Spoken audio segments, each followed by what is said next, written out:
Welcome to the Batman Juke Podcast, the podcast that's about life, fandom, and all the random shit in between.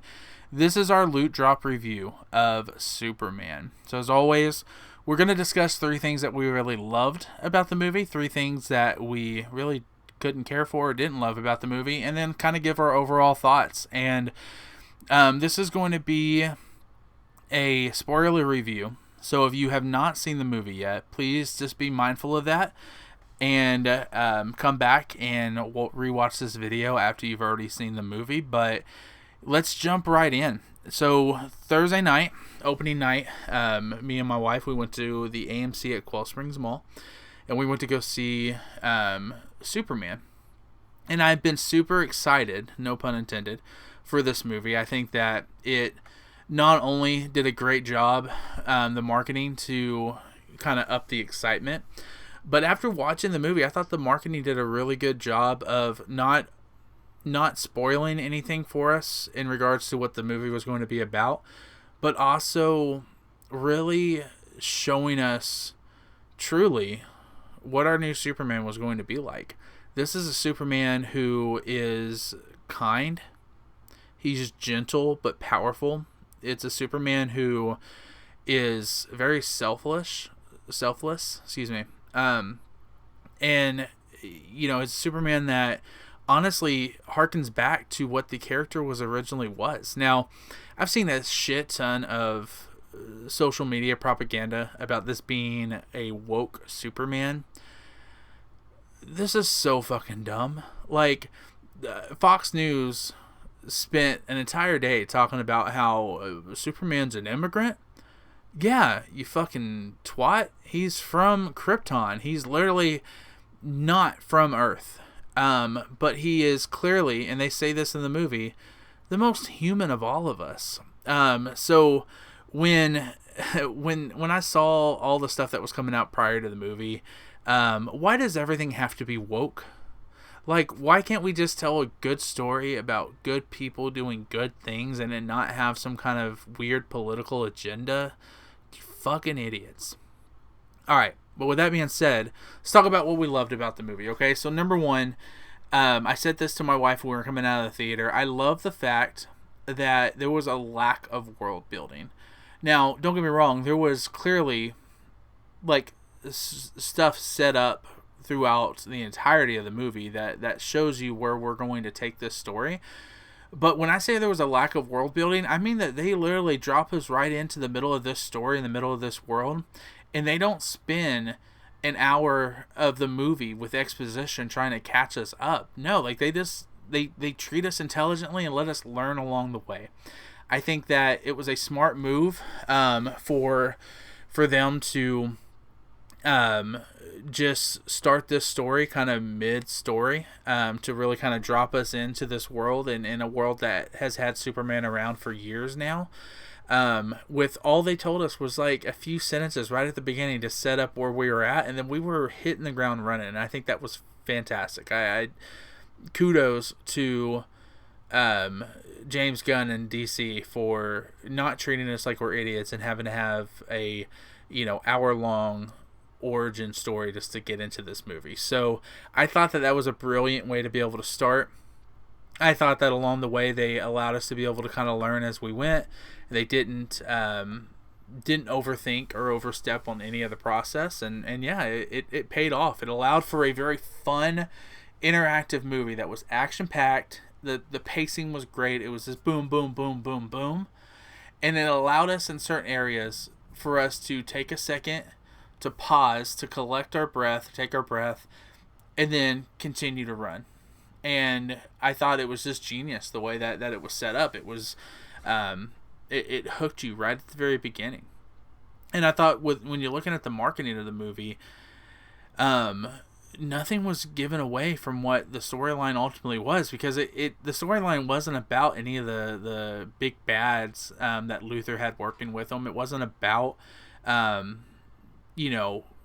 of the characters or anything like that. It was the storyline was about Clark, or Superman, wrestling with his purpose here on Earth, with a understanding of who he thought he was supposed to be and then what people expected him to be. And ultimately, he made the decision to be who he wanted to be.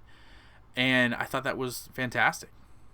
Again, going back to the kindness, I love the kindness of the Superman. He was gentle. He saved a fucking squirrel. Like, this is the Superman that we haven't gotten in recent years. I'm a fan of Henry Cavill and his Superman adaptation, but because of how dark that world was, like, it just didn't feel hopeful. And I felt like this Superman really embodied the best of humanity, despite the fact that he wasn't human. Like in that, to me, at a larger level, that just speaks to the fact that it's a choice.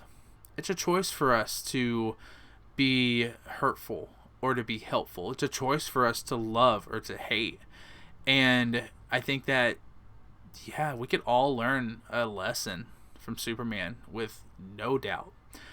And then lastly, what stole the movie from me was Nicholas Hoult as Lex Luthor. My wife said it coming out of the theater, like, he was just bad. Like, he was bad. A bad dude. And we were starting to talk about Lex Luthor, and I realized that, you know, what Nicholas Hoult did a great job of in this movie was he did a great job of of Lex Luthor showing why Lex is Lex and showing why people are drawn to him and his charisma and his personality, but also showing just how immature and childlike he is when he doesn't get his way. And you saw that with his temper, right, throughout the course of the movie, ultimately leading to Miss Tessmacher ratting him out to Jimmy Olsen. I just thought that Lex stole the show. Thought he was phenomenal. Thought Nicholas Hoult, like, this was, he did an interview where, because he had originally auditioned for Superman, and when he found out he didn't get it was when the studio asked him if he would be interested in Lex Luthor. And at that moment, he thought to himself, that's the role I'm meant to play. Like, he realized that that's who he should be. And it showed. Did a great job as Lex Luthor. Fantastic job as Lex Luthor. So, he definitely stole the show for me. Some other standout and honorable mention, I love Crypto. I thought that Crypto was a great addition to the movie. I didn't have high hopes or expectations, but ultimately Crypto was amazing in this movie and used extremely well.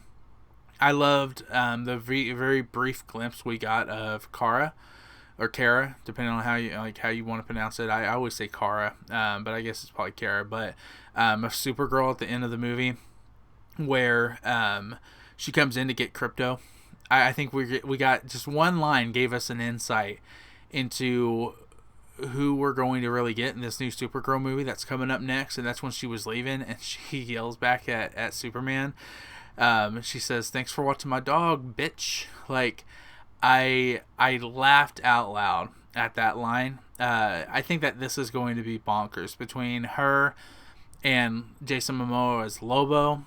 I cannot wait for the Supergirl movie. That 3-minute little interaction that we had there set up my excitement tenfold for the next movie. So, and then I thought Lois Lane was amazing. I don't remember the actress's name who played her, but Lois Lane was a great character in this movie. And you felt her independence, you felt her fierceness, you felt, all the typical tropes that you get with a Lois Lane, along with her love and compassion for Superman. And the fact that, like, at the end, right before he's about to go back out, and she tells him, at the end, whenever they're in that not abandoned mall, but empty mall or whatever, and she says, "I love you too." You just felt their connection. And so I thought Lois was fantastic. But the movie wasn't a perfect movie by any means. And there were a few things that I could have lived without. So, first things first, stood out to me like a sore thumb. And after thinking about it, I still hated it.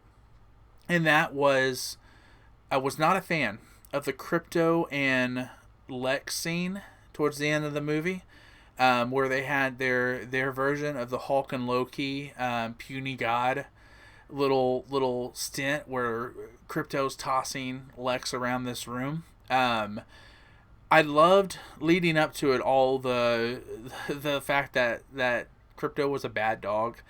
I just felt this felt out of place because you just had this great dialogue between Lex and Superman, and you just had Superman give this speech about how he's more human than anyone. And then it was just like James Gunn couldn't help himself with the humor and was like, let's throw Crypto in there and have him toss Lex like a rag doll. Like, it took me out of that moment, and I wish it hadn't. Again, that's kind of nitpicking. This movie is phenomenal. So if I'm complaining about one little thing like that, that's tells you just how good this movie was. But I didn't really care for it. Secondly, I didn't care for the Kents. I understand that they're farm town folk from Smallville, Kansas. I get that. They're farmers. They're simple people, but they're good people. They just seem dumb in this movie to me.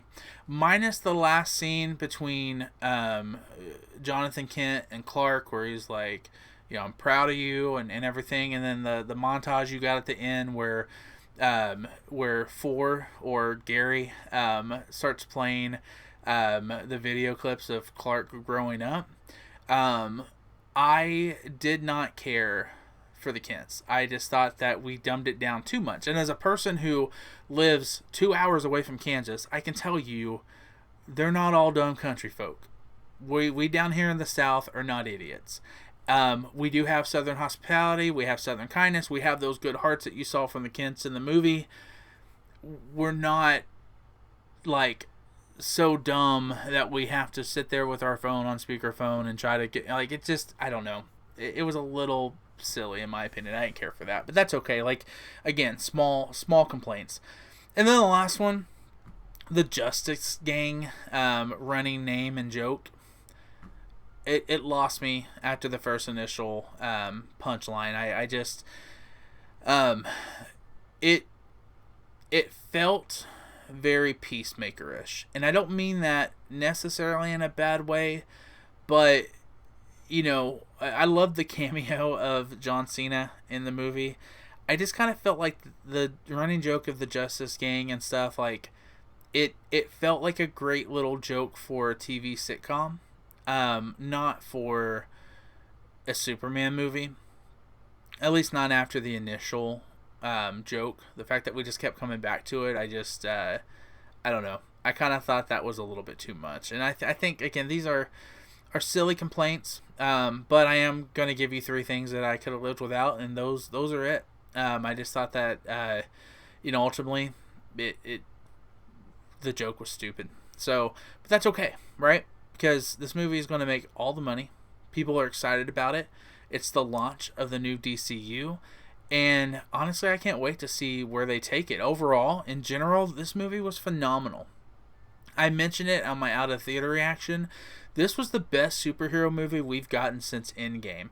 And it isn't because of the fact that it's Superman. It isn't because of the fact that it's a start of a new DCU. It was solely based off the fact that this movie is so drastically different than anything we've gotten in the past few years. It was funny.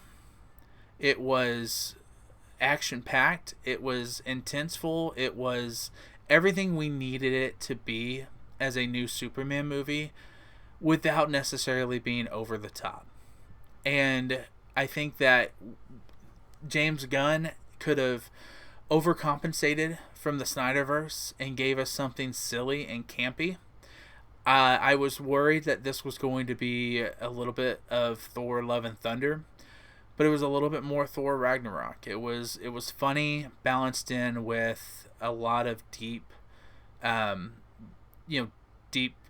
story plots and ideas and character arcs. And yeah, I just thought in general this movie was a great movie. And so in a thumbs up or thumbs down world, this is definitely a thumbs up movie. I'm definitely going to want to see it again. I think in a couple of weeks we're going to take Grayson because I think that he would not only get a kick out of the movie, but I think that he is old enough now to kind of enjoy it and not be too awful terrified. I thought this movie did a good job of being a movie that kids could see, but while also being a movie that adults would love. So, yeah, great job, DC. For the launch of your new cinematic universe, great job. I will tell you, though, I thought about this the other day, and I think that I still feel this way. I wish we could return back to a world where we had no expectation for a larger universe. When the first Iron Man came out, we knew Marvel was making movies. We didn't know what it was going to lead to. And I think because of the Marvel effect on superhero movies, good or bad, it has set us up with an expectation that this movie doesn't always have to, doesn't need to be the only thing that's good. You have to set us up with what's coming, and you have to give us more and more and more and more. And I just kind of thought that, like, if there was no expectation for a larger cinematic universe here, I think that it would give less hate to the movie. And listen, the majority of the people love this movie. Like, I think there was like 95% on Rotten Tomatoes or something like that for the audience score of this movie. So the majority of people love this movie. But I think that for some people, enough is never enough. So they are judging it unfairly because they want to know what's coming next. Like, why wasn't Batman in this movie? Why didn't we get introduced to Batman? How come we know nothing about the Green Lantern Corps? How come, X, Y, and Z? And I think that we just got to take it one movie at a time. And there's going to be plenty of time. We just got to be patient. And for a first step, this was a great start to the DCU. Listen, thanks guys for being here. I appreciate you listening. What were your thoughts about the movie? I just went on for 17 minutes talking about how I felt. Fuck my thoughts. Fuck my opinion. I want to know what you think. I want to know how you like the movie. I want to know, did you enjoy the tone of the movie? Did you hate the tone? What did you think about Crypto? And give me some thoughts and feedback on what you felt. So thanks again for being here. Remember to like and subscribe and all that other fun stuff. And I'll see you guys again at the same Batman Drew time on the same Batman Drew channel. Thank you guys.